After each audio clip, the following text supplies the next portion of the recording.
All right, Cyber Traders, welcome on back here this Tuesday, May 17th. Post Traders Talk. As always, it's Tuesday, our Post Traders Talk edition here of our afternoon meeting. Great to see all of our students and members alike inside the Cyber Group room. Great to see all of us back on social media, perhaps Facebook Live or YouTube. We're coming off a little bit of a meeting or press conference from Jerome Powell, right? So Fed chairman ended up giving some remarks regarding inflation. So to begin, we'll cover that. We'll cover the last time he ended up flapping his gums kind of off a Fed meeting. Pretty random for a Tuesday here for him to, just kind of give some remarks. And, I say similar to what we had maybe like a quarter or two ago, because coming off a previous Fed meeting, I remember like just, the following week on a random Monday, he ended up jumping on and just kind of instilling a little fear, some headlines, just negative headlines towards the market. And we ended up just getting some very short-term sell-off, which ended up shocking a few of us at the time. But ultimately, long story short, the end result of that move by 4 o'clock in the afternoon, and it was pretty much happening during the afternoon meeting back then, was a big push up, a real big slingshot back up within the market. So, just for right now, folks, to begin to go over like what Powell was talking about just earlier, the headlines read, Fed's Powell says we know this is a time for the Fed to tightly focus on getting inflation down, which again is something that we would assume for them to say. And then otherwise, Fed's Powell says we need to see clear, convincing evidence that inflation is coming down, says if we do, it could slow the pace of the hikes. So we ended up getting a very sharp drop off pretty quickly afterwards. But since, well, it's been bouncing. And with that, there's been a couple of good trades making some good moves back up, and they were trending up to begin with. So, let's go through the watch list right now. We'll go across the percent gainers and losers lists just to see what we could put on our watch list here for the close. Walmart on the screen to begin. So I think they ended up coming out with earnings, but, a lot more than just that. I think they ended up cutting Q2 EPS guidance from low to mid single digit increase to flat to up slightly, whatever that headline stands for. I know they ended up lowering guidance ultimately. So with that, we ended up seeing a big drop off right away after the market opened up, and it's just been sinking since. I mentioned to one of our students, Karen, inside the live trading room that big support should be off 130. You would assume for there to be a pretty big iceberg order currently on the bid there off 130, and that was back, maybe a couple of bucks ago at 132. So, it's just been smooth sailing since. If you're short on this trade, this trend is pretty much a gift to you. You can't really expect the stock to drop off this steadily, throughout the entire day, let alone like even here across like an hour's time. But that trend is like honestly a gift. So for right now, definitely we'll put this on our watch list just to start. The Walmart trade, it's down over 11%. Would have found it on the loser side, obviously, but always like to just start the stock on the screen. All right, so let's go right from top to bottom, though, otherwise, and we'll see what else we could put on the watch list here. There is one stock I want to jump to at some point, just to kind of show you what I've been looking at here the last, hour and a half, really. The EOSC trade, I did not get my hands on this one from earlier going into the afternoon, right? Ended up making a huge pop, and it got halted at 1 o'clock or shortly after. Ended up just grinding on up after, and hey, led to a really good opportunity, right? I saw a few of us. I saw Norman go in for like 13, 15 cents. Ended up making a pretty big move. You wouldn't have expected that here at this time of the day. So it's easy to leave money on the table for a stock like this. That's where I always say, if the stock had present itself another opportunity to run, then you try and re-enter, so, if you're watching it from there, it ended up running up towards 2. It broke above 2 at first, but it didn't take much longer for it to re-break 2 a couple of bars later even, and then from that point ended up, making the higher high. So from that point and ended up pulling back here. So, for the afternoon, it looks like it's pretty much done. Normally a stock like this, unless if it's much closer to the highs, I wouldn't be really as interested in.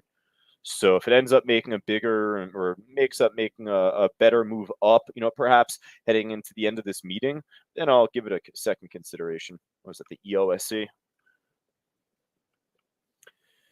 All right, so we'll see what else we got. I see a few cheapies here on the gainer side, like, Verb and MTC. So, hey, if those are popping, just let me know. But We'll see what else we got. The EGLX. I wish this was making a sharper pop right now. It's been more of a grind on the way up here across the mid-afternoon. Getting a lot more volume traded across the last hour and a half. So that's great to see. Hopefully that certainly continues. If that stops off, if that stops and then this fails to break higher, then this should just plummet. But otherwise, you certainly don't hope for that to happen. And with where it's at right now, you should expect for it to begin to trot up higher. At least we have a lot of time left. So if it's not right now, maybe it's by 3:15 or even 3:30. So yeah, this EGLX looks pretty interesting here. All right. It's not bad. I didn't see that really up until right now. So that's a good one to add to our list to start. The AUVI trade, this thing's just been a tease. We talked about this earlier inside our Traders Talk workshop. That's the live weekly Q&A that I was mentioning just even from yesterday for all of us on social media. We cover this trade from head to toe, but what's surprising here even right now, and just because it's surprising doesn't mean I'm going to put it on our list, but it is still holding over support off 130. It was testing it really nicely earlier in the morning, which led to a nice bounce. But you would expect with lower highs and retests of support for it to ultimately crash below there and tank. So I'm definitely not ruling that out here from this point. I still feel like that there's a great chance that could happen, but I don't know, kind of interesting. That's kind of laying over 130 still. All right, Jumia, right? Ended up popping after the open off of like 610. Ended up running up beautifully from that point. Then became more of a grinding of a trade, here across the late morning, early afternoon. But made a nice little move. But at this point right now, pulled back down a bit. I'll come back to it if I need to. If it makes another pop here, if you let me know, then I'll come back to it. But right now, I'll pass. All right, just got to catch my spot here for right now because I want to kind of just skim through. I'm not going to go through all these cheapies. I'm not going to go through like the low volume ones like FAT here, PHAT. Let's see, FRGE. This one's a more volatile one, but wanted to take a quick look. It's not really doing a whole lot here across the afternoon or across the last hour. Ended up running up going into the late morning, but fell flat from there. The Vuzi trade talking about falling flat. I mean, ended up running up pretty nicely from the open, but by 10:30, 11 o'clock, just horizontal. PPSI, ooh, a little pop back up on this one. Ended up holding support nicely off 350. Another one where you would have expected with lower highs and retests of support for it to end up breaking lower. Again, not ruling that out. If anything, this might be like the second win type of move that we commonly see. So if you're in this trade off 350, hey, nice trade so far.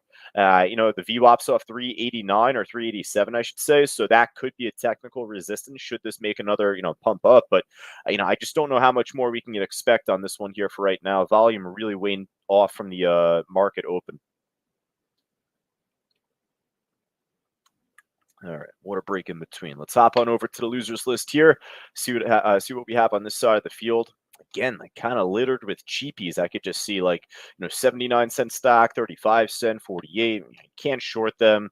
You're not really looking for a dead cat balance, maybe unless if they're down as much as auto, but you tell me. So we'll pass. So let's see what else we got here on the losers side. Market's still shaking around a little bit. It tried to squeak on up the last few minutes there. I don't know why this is a 1-minute chart. That's a little producer's error right there. Zoom in on that guy right there. So, ended up just dropping off a little bit, and perhaps this could be the beginning of the slingshot. So that's what I was alluding to at the top of this meeting here. Just because the market dropped off at first, we saw what happened last time. Markets flew heading into the close after Powell talked. So, you're not guaranteeing it, but once you happen to see the beginnings of history, repeating itself, that's where you could anticipate some trades. And with that, I wouldn't expect for there to be a whole lot on the loser side from this point forward, right? All right, so that about wraps it up from the loser side. I don't see really much else that interests me, like a familiar name or whatnot. There we go. Look at the SPY. Nice little push back up over 406 for right now. Some good trades from the side list here to watch heading into the afternoon. Norman says the EGLX is a tease. Well, I'll tell you what. We got two stocks on our watch list so far. We got EGLX, and we got the Walmart trade, which is a short. So EGLX seems like a tease, but it definitely remains on our watch list. Still remains strong in the sense of general direction. The EOSE trade, it looks like it's trying to make another push back up. Looks like it ended up squeezing back up off of 188, making a push up towards 2. I'd be more interested in this one, if anything, if we kind of look to follow like any of the stocks from earlier today, unless if there's anything at the highs right now, of course. But it wouldn't hurt us to re-add the EOSE for right now. But I'm not expecting this to make another push back up towards 230. If it does, God bless, we'll take it. But level by level first, right? Now, a couple of stocks from the side list here I wanted to just go over briefly. The Rivian trade, RIVN, ended up making just a really nice slingshot off the 2650 price. I ended up jumping in and out of this throughout the late morning, early afternoon. I wish I got in from the open, of course. One of our students, Allison, called us out like head on. I mean, it was really within the first 5 to 10 minutes of the run. She had called it out and ended up pushing up really nicely up towards 2750 and change. But I was watching 2650, 2655-ish area as a big support. A lot of buying came in off that level heading into the late morning, early afternoon, like I said. So I am currently in, looking for a nice push up. So I've been kind of hawking this as I've been, doing this meeting, of course. Hey, it's up over 8%. It's not at the technicals highs of the day, but it's at a major resistance here now off of 27. So I feel pretty confident if we see more buying coming in, and especially with the market, continuing to, squeeze back up, I think that we can get a really nice push off 27 here on the Rivian stock. So I'll put this on our list for right now. My stance whenever I kind of like go over trades that I've been looking at and in and out of throughout the day. I'm not just going to put it on the list because I'm in it or was in it. I'm going to put it on the list because it provides good opportunity. So there have been plenty of stocks I don't put on the list even if I'm in it. So just a good side list stock that's been pretty volatile of late. And how about this? For all of us live inside the trading room, you know how much I love NIO. I'm not in NIO right now. This has been more of a grinder of a trade heading into the late morning, early afternoon, and I was expecting a resistance to be pretty much where it topped off at. Maybe it has one more push up towards 1680, but Neo is not looking as sharp right now. It's up actually more percentage wise compared to Rivian, but hey, my deal on Neo. If this ends up making a sharper move at any point, I'll be probably the first to call it out. Maybe myself or Michael inside our live trading room who's been following it here and there over the last week. Yeah, we'll see. But let's go over some other side list stocks just to see what else is out there. Like, for instance, American Airlines at the highs right now. Again, my stance here for stocks near at the highs. I'd rather follow these heading into the close. So UAL is not making as clear of a push back up just yet towards the high of 46.83. Save Trade came out with news yesterday, right? So this is actually making a pretty good push. Pretty convenient timing. I didn't check in on Save up until right now, so I just remembered off the tip of tongue, top of my mind here that Save had some news heading into the open yesterday. Why not give this a look? Given that, and this is making probably the best push of them. So what? Save I'll put on our list. The American Airlines trade. It doesn't hurt us to put that on our watch list for right now.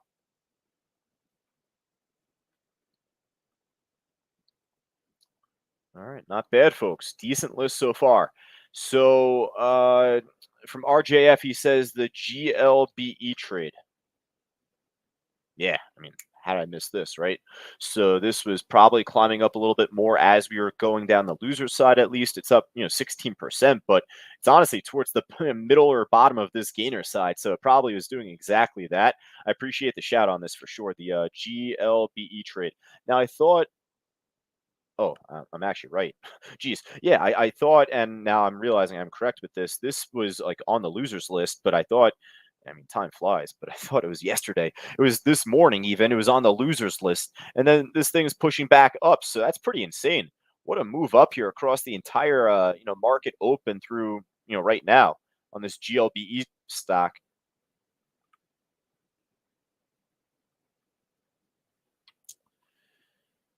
You're looking pretty decent on Rivian for right now. I would expect resistance on Rivian off 27.25, 27.22 fib level I have set up for right now. All right, folks, I think that just about wraps it up. I may have one more, actually. Let's just see. I don't know. APLD. Nah. Just popped up on my Benzinga radar, this thing. I don't know. Just a spotty chart throughout the entire day. It's only trading 500,000 shares right now at this point. No real interest on that just yet. And now we're just looking at crap. All right, so folks, that just about wraps it up for me here. I like what we got, though, so far on our watch list. We have the GLBE, American Airlines, Save, Rivian, the EOSC, the Walmart, and then the EGLX. So that's about 7 stocks to work with. Pretty good. So, not too little, not too many, as I like to say. The shoe just fits. So for all of us social media, Facebook Live and YouTube, I appreciate you sticking with me each and every day, each and every afternoon. I know the Fausto finally got back in for this morning. He should be, in for tomorrow and Friday, of course, as well, or tomorrow and the rest of this week, I should say. I'm a day ahead with that. And nonetheless, if you have any other questions, feel more than free to send on over an email, josh@ctutrading.com. I always like to post my email here at the end of the streams. Any questions that you have on stocks that we've been calling out, anything that we've been talking about during these meetings, even crypto, feel more than free to send over a quick email. If you wanted to join us inside our live trading room, feel more than free to do so as well by going right down to the link on the yellow banner below, right on the stream, to get yourself started. But for Norman and Leda, Kathleen, Nina, and all of us just live inside the trading room right now, I know that Rich will be on coming up in about 15 minutes. I'll be back on right at 3:30 to wrap things up for the market close. Talk to you soon. Become a Cyber Group member today. Just click the link below and receive all these amazing products and a world of knowledge for just $9. Do it